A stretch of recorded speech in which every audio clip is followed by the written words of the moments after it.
Don't worry, During my speech? All right, here we go. Laura. Oh, I did. The other day, I was in the Ave, walking super slowly to get in line, trying really hard not to spill my soup as it had no lid on it. As soon as I got into the line, the man in front of me turns around, looks at me, looks down at my soup, and looks at me again and says, "Trying to use less waste?" I simply smiled as he turned around and showed me his Starbucks cup with no plastic lid on it. I was so happy that someone else was trying to impact the environment just like me. Going zero waste can seem a little difficult, especially for college students, but trust me, if I can do it, you can do it too. In fact, it's a fantastic way to help impact our environment and cut waste. For the past couple of months, I've been impacting various tactics to try to transition my lifestyle to more eco-friendly and zero waste. Going zero waste can help the environment greatly, and today I'll be sharing with you certain tactics to implement in your everyday life to cut down on waste, as well as I'll be sharing my Eco Boosters Toolkit, a guide to going zero waste. So many of us probably understand why it's great to go zero waste.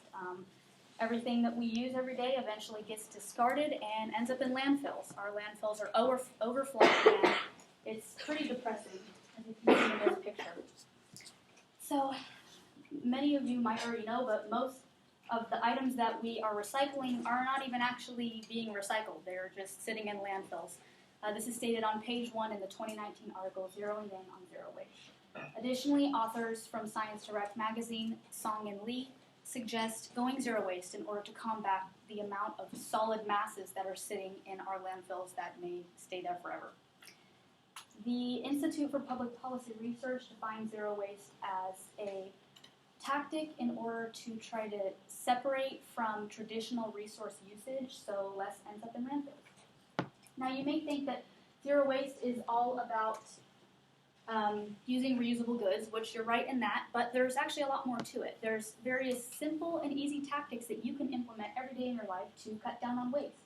The first tactic is, I find that many people own silverware and reusable straws even, but they don't grab for them during the day to take with them because they're too lazy to wash it later or they don't want to carry it around.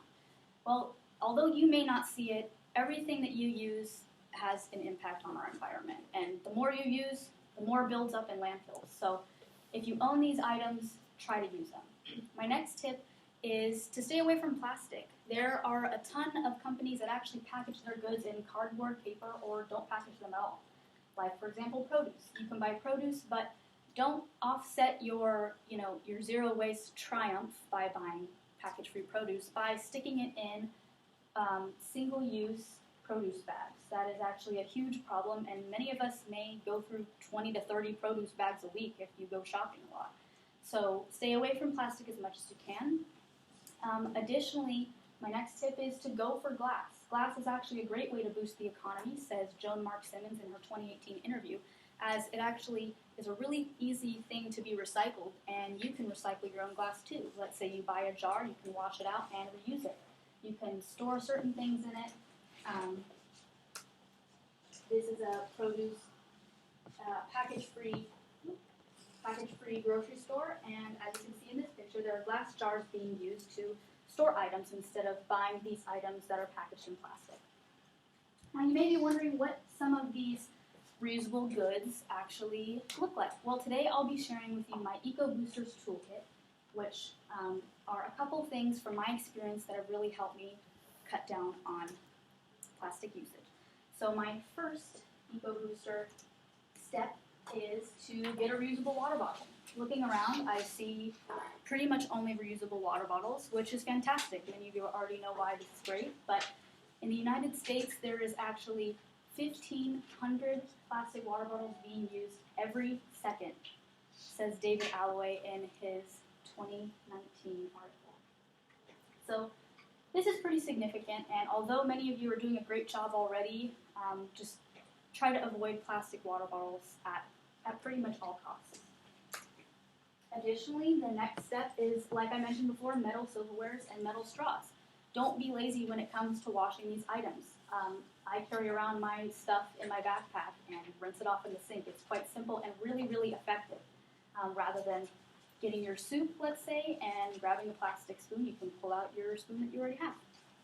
The next eco booster step is reusable grocery and produce bags. I also mentioned this previously, but you can actually get mesh produce bags. So instead of putting your apples into that plastic bag, you can put them in a cute little reusable mesh one, and if it gets dirty, you can just throw it in the wash.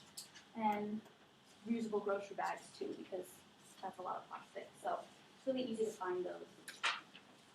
The next step is reusable Ziploc bags. This is kind of an interesting one. If you were like me growing up, we probably went through 30 reusable little Ziploc bags to pack our lunch every day. Now you can actually find little, they're kind of like silicone. I have one in my backpack, but they're little silicone bags that you can wash when you're done and store everything you can store a normal Ziploc bag in, but it really cuts down on, the amount that you use per week. My next step is for anybody who wears makeup. How many of you use reusable makeup wipes every night before you go to bed? Anybody? No? Nobody takes off their makeup? Okay, well I guess that's good, maybe you wash your face. But I was one of those people that used a reusable makeup wipe every night to take off my makeup, and it actually takes 100 years for one makeup remover wipe to break down in the environment. If that's not insane, no, it's insane. So I decided to make the switch to cotton makeup remover wipes, which I bought one pass off of Amazon, and it's lasted me for 2 years now. They actually biodegrade, and they take off my makeup way better than normal makeup wipes did. My next tip is to save your glass jars. I already touched on this, but glass jars, you can take, let's say you have a peanut butter glass and you wash it out. You can actually store your leftovers in it. You can take it to a restaurant and ask them to put your leftovers in it instead of using that takeaway holder. So glass jars are really awesome, and they actually boost our economy a lot because they're really easy to recycle. So it's fantastic. This last step is kind of a bonus once you move past your first round of being an eco booster. You can move on to a little bit more advanced where you can get reusable Q-tips, reusable sponges, bamboo toothbrushes that actually you can compost them, and you can try to go for more paper packaged goods, like for example, paper packaged deodorant, so you don't have to just throw away that container once you're done with it. Going zero waste may seem a little bit overwhelming at first, I understand, but I can do it, which means you guys can probably try to do some of it too. Going zero waste can greatly impact our environment so much by helping to eliminate as much as possible from landfills. The less you use, the less you throw away, the less stocks up in landfills. So now that you have some simple, easy tactics that you can implement in your everyday life, as well as my Eco Boosters Toolkit, you're ready to go. Plastic convenience must be a thing of the past in order to prioritize our future.